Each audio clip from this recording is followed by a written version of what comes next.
You guys know I was like a strength coach for a long time, right? There's so many similarities between fitness and actually healing and all this shit. I think it's why it was an easy jump for me. My name is Trish Law. Hi, it's my first time talking. My name is Trish Law. I am a trauma-informed life coach, and I used to be a strength coach. And I want to talk to you about all the similarities that I've noticed between strength coaching and trauma-informed coaching.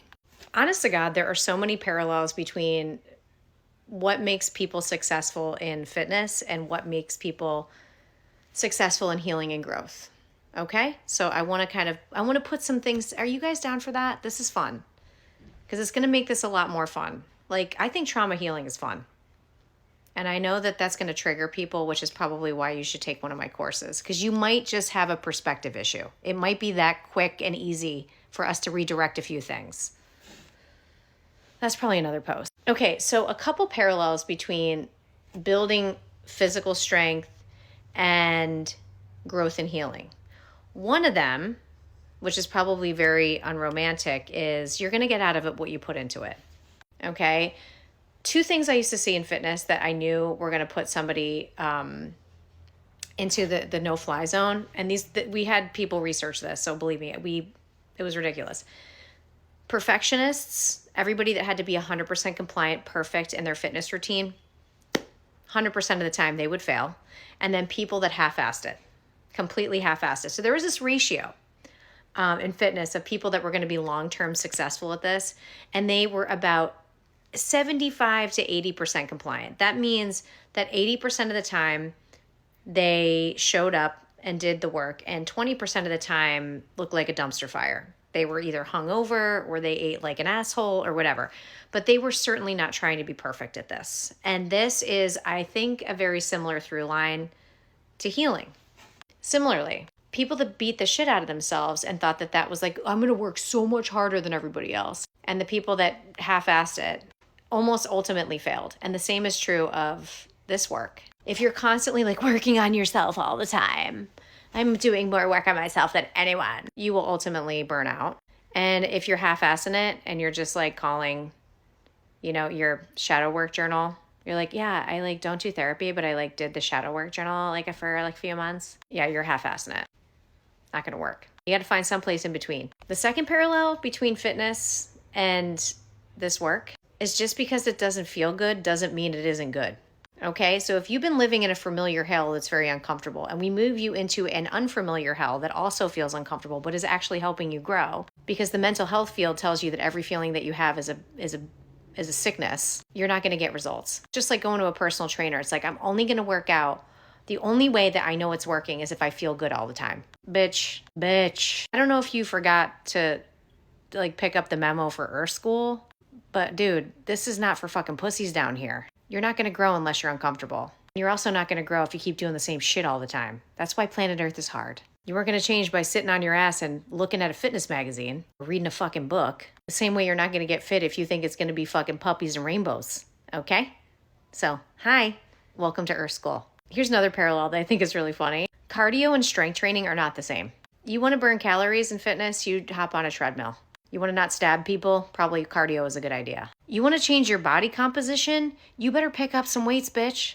Listen, don't fucking kill the messenger. You're not going to recomp your body with cardio. When it comes to this work, the cardio equivalent will be talking about your shit. Talking is to this work what cardio is to fitness. It's not going to do anything to recompose you. It's just going to give you different language for the same bullshit. You want to actually change? You got to work on your fucking nervous system. Okay? You want to see your life change? It's not going to happen unless you're in your body, unless you become nervous system literate. So I never heard Brene Brown once mention the fucking nervous system. I find that to be unfortunate. Mel Robbins either. Very entertaining. Definitely feels productive. Not saying it's not helpful.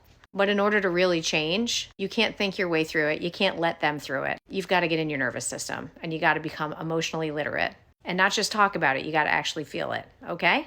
Nervous system is to this work what strength training is to fitness.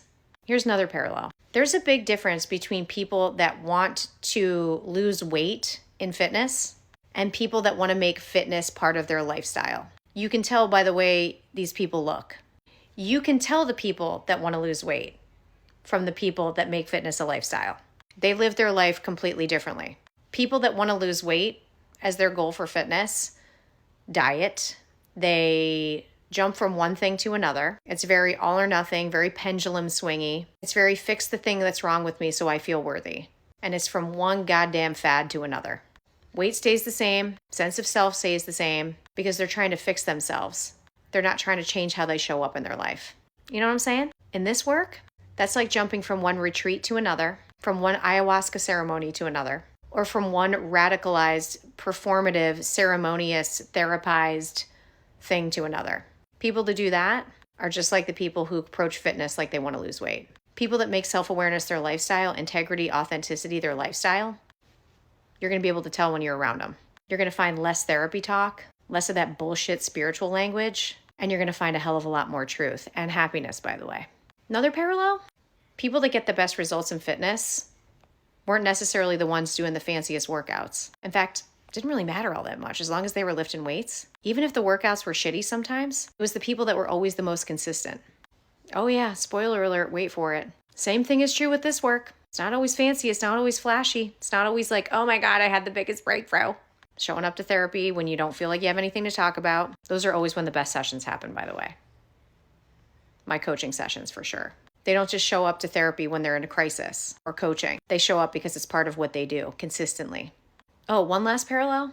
There's a huge difference in fitness for people that like Pinterest board their fitness. They're like, body goals. This is my Pinterest board. This is the way it's supposed to look. Let me save this little recipe here that I'm never going to look at again. And people that just do the repetitive basic shit really well without putting it on a Pinterest board.